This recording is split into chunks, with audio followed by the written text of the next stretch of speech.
ओम नमः शिवाय। आज अद्भुत बात पे बात करते हैं और ये अद्भुत बात है सपना, ड्रीम।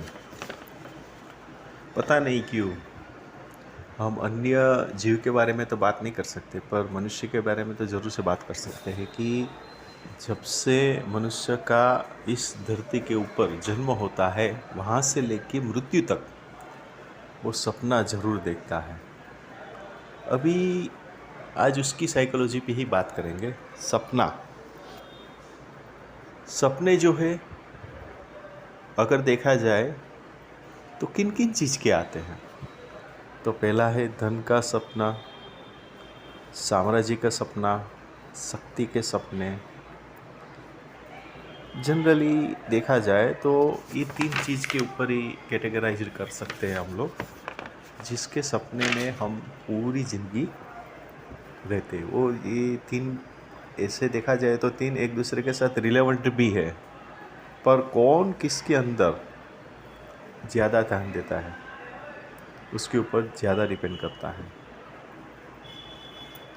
अच्छा, इसमें कुछ नया तो दिख नहीं रहा है ना। अच्छा, नया ये है कि ये विचार से उद्भव होता है। जब हम कोई ड्रीम रखते हैं तो विचार के ऊपर डिपेंड करता है, पर ये जो विचार है वो अगर आप हमारे मानव मस्तिष्क के अंदर देखा जाए तो 90% से ऊपर के जो विचार है वो व्यर्थ के विचार है। कभी भी हम कोई एक विचार के ऊपर टिक नहीं रहे। अभी देखिए, जब आप ये सुनते होंगे तब आपकी सोच में कई सारे अन्य विचार भी चालू होंगे। तो ये जो बल्क ऑफ या तो बंच ऑफ जो थॉट्स है या जो विचारों का जो समूह है वो कहीं ना कहीं हमारा जो सपना जो है उसके ऊपर इम्पैक्ट करता है।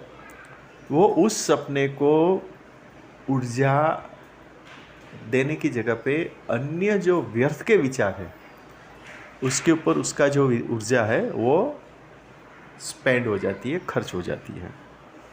आपने ये बात को ध्यान भी दिया होगा, पर कभी उसके ऊपर कसरत नहीं किया होगा या तो कभी उसके बारे में सोचा भी नहीं है। ठीक है, ये जो ड्रीम और विचार के बीच में का जो सेतु है वो विकल्पों के ऊपर आधारित रहता है। यानी कि हम जब सोचते हैं तो वो पहले तो हमारा जो ड्रीम होता है उसके रिलेवेंट ही चलता है, पर धीरे से फिर हमारा ध्यान आकर्षित किसी और जगह पे हो जाता है, हाँ या ना की ओर, और फिर वो धीरे से वहाँ से और अन्य विकल्प के ऊपर जाके फिर वो जो विकल्प है उसके ऊपर सोच चालू हो जाती है और हमारा जो ड्रीम के बारे में हम सोच रहे थे वो हम भूल जाते हैं। ये सबसे बड़ी दिक्कत है, सबसे बड़ा प्रॉब्लम है, ऐसा आप कह सकते हो। पूरी ज़िंदगी हम जो अपने विचार है, जो जिसको हम सोच विचार या कुछ भी बोल लीजिए, या सफलता की चाबी कुछ भी बोल लीजिए, वो व्यर्थ का ही होता है। आप देखो, सुबह उठते हैं वहाँ से लेकर रात तक, मैं तो यहाँ तक बोलता हूँ कि रात की जो ड्रीम यानी रात का जो हमारा सपना होता है ना, जिसके बेस है सपना। एक्चुअली सपना एक ऐसी चीज़ है जो रात के टाइम पे देखा जाता है, उसको भी सपना बोलते हैं। दूसरा हमारा जो विज़न होता है, विज़न यानी आज से लेके मतलब very short term, medium term, long term, जो आज का पूरा दिन का शेड्यूल हो गया, पूरा महीने का, साल का शेड्यूल हो गया, ऐसे करके लाइफ टाइम का शेड्यूल, वो भी एक सपना है। वो सपना है, उसको अचीव करने के लिए हम जो सोच रखते हैं वो बहुत महत्व का चीज़ है, पर पता नहीं क्यों इसके ऊपर कभी भी कोई काबू नहीं कर सका है। उसके काबू करने के बहुत सारे टेक्निक है, योग है, ध्यान है, अच्छे विचार की बुक है, मोटिवेशंस है, कसरत है, ये सब उसके सब्स्टिट्यूट है जिसके माध्यम से हम अपने सोच विचार के ऊपर काबू या तो उसको एक दिशा दे सकते, काबू तो नहीं बोल सकते, दिशा दे सकते। देखिए, जहाँ जहाँ पे काबू की बात आती है उसके मैं सख्त विरोधी हूँ। मन के ऊपर काबू करना, पहली बात तो संभव ही नहीं है। दूसरी बात कि उसके ऊपर काबू क्यों किया जाए, उसको दिशा दी जाए तो उससे हमें ज़्यादा फ़ायदा होगा। उसको हम दाबने की कोशिश करेंगे तो वो कहीं न कहीं और जगह से विकार के रूप में या व्यर्थ विचार के रूप में वो फिर अपने सामने आके खड़ा हो जाएगा और हमें पता भी नहीं चलेगा, और वो धीरे धीरे करके हमारी हैबिट हो जाती है। ये भी आपने तय किया होगा, आपको पता होगा। तो मैं तो यहाँ तक बोलता हूँ कि आज आप नोट पैड लेके बैठिए और जो मैंने अभी जो मैं बोल रहा हूँ उसको एक बाय एक जहाँ जहाँ आप सहमत हो उसको नोट डाउन करिए, उसको कंटिन्यूस करिए, और जिस जिस बात से आप सहमत नहीं हो उस बात को भी आप नोट डाउन करिए और उसके ऊपर करेक्टिव एक्शन लीजिए। तो आप देखोगे कि जीवन के अंदर सफलता तो मिलेगी ही मिलेगी, और उसके साथ आचार विचार और व्यवहार चेंज हो जाएगा, ग्रुप चेंज हो जाएगा, जीवन अपना है वो भी चेंज हो जाएगा। और उसका जो साइड इफ़ेक्ट यानी कि उसका जो एक रिजल्ट वो आपको ये मिलेगा कि आपका एक निखार सा जीवन हो जाएगा और एक सक्सेसफुल मैन की आइडेंटिफिकेशन के साथ आप जहाँ पे भी जाओगे वो आपको दिखेगा। और उसके लिए आपको कोई यत्न प्रयत्न नहीं करने हैं। यहाँ पे जो दिखाया गया है उस बात को ही ट्राई करनी है रिलेवेंटली।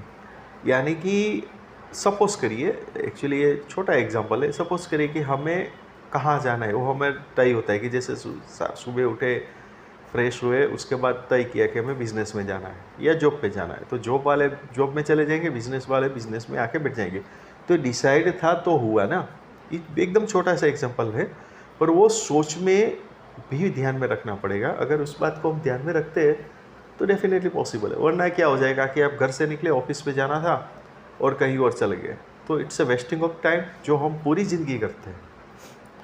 वेस्टिंग ऑफ टाइम है, वेस्टिंग ऑफ मनी है, और कुल मिला के जो अपना जीवन, जो दुर्लभ जीवन है, उसके बारे में हमें कुछ भी फ़ायदा होना चाहिए वो नहीं होता है। अच्छा, यहाँ पे और एक बात समझने की बात है। देखिए, हर एक चीज़ पृथ्वी पे जो भी चीज़ है, हम आगे की बात नहीं करते, सिर्फ पृथ्वी की बात करते, पर्टिकुलरली हमारी बात करते हैं। कोई भी चीज़ यहाँ पे, जैसे हमारा अस्तित्व है, आप एज ए लिसनर आपका भी अस्तित्व है, हमारा और आपका दोनों का एक कनेक्शन हो गया वाया जो भी मीडिया हुआ, ठीक है, जो भी मीडिया से हम हमें सुन रहे हैं, तो इसका कुछ न कुछ असर होना चाहिए। अगर कोई फ़ायदा होता है, देखिए हम यहाँ पे आए हैं तो वो एक इंस्पिरेशंस मिलनी चाहिए, ये बात है। और कुछ भी हमारे साथ नहीं आता है, वो भी देखिए सोच के माध्यम से ही आता है ना। हम आए हैं खाली हाथ, जाएंगे खाली हाथ, फिलोसॉफिकल बात है, पर इसको यहाँ पे एग्जाम्पल देना बहुत उचित लग रहा है कि जब कुछ लेके नहीं जाना है तो हम कुछ करते तो है ही ना। तो वो करते हैं किसके लिए? तो बोले मेरी फैमिली के लिए, मेरी सोसाइटी के लिए, कोई बोलेगा मेरे समाज के लिए, कोई बोलेगा मेरे देश के लिए, कोई बोलेगा राष्ट्र के लिए, कोई बोलेगा पृथ्वी के लिए। तो ये रीज़न तो है। तो उसमें हमें बहुत ही ईमानदारी से काम करना है, और कैसे करना है उसके बारे में आगे जैसे हमने बताया उसके ऊपर फोकस करिए। उस फोकस करते करते जब उसमें करेक्टिव एक्शन आप लेंगे, सिर्फ स्टडी करने से कुछ नहीं होता है, उसके ऊपर जहाँ पे हम रुके हैं वहाँ से आगे शुरू करना है, तो आप देखोगे कि सफलता मिलती है। देखिए, ये बाई प्रोडक्ट है, जैसे मैंने बताया ना, धन का उपार्जित करना, शक्ति का उपार्जित करना, साम्राज्य का उपार्जन करना, ये तो हमारा बाई प्रोडक्ट है। जैसे खाना है और सोना हो गया, काम करना हो गया, तो ये सब बाई मतलब ये करना ही करना है। तो इसके अंदर हम वही चीज़ करें जो हमें पसंद हो, जिसमें हमें रुचि हो सकता है कि आप बोले मुझे तो इसमें रुचि है पर मजबूरी के वश ये करना पड़ता है, तो आप धीरे धीरे धीरे धीरे करके उसमें कन्वर्ट होइए। धीरे धीरे आप अपने आप को डिसाइड करिए कि आप सपोज करो 100% आप अपने शौक से दूर हो गए, ठीक है, तो उसमें से सिर्फ 1% चुराइए। मतलब जो आपके पास जो समय है उसमें से 1 घंटा, आधा घंटा, 10 मिनट चुराइए, मतलब निकालिए, उसके ऊपर थोड़ा फोकस करिए, और धीरे धीरे धीरे करके आप देखोगे कि आपको दिक्कत भी नहीं आएगी और आप एक सही तरीके से जीने का जो तरीका है वो आपको मिलेगा। तो ये प्रभाव है सपनों का, ये प्रभाव है विचार का। तो मुझे लगता है कि आज मैंने आपको जो बताया, बहुत बेसिक थियरी बताई, अगर ये इस बात पे हम ध्यान देते हैं तो मुझे नहीं लगता है कि और कोई चीज़ की हमें आवश्यकता हो, ज़रूरत हो। तो आशा करता हूँ कि आज का ये टॉपिक भी आपको अच्छा लगा होगा। ओम नमः शिवाय।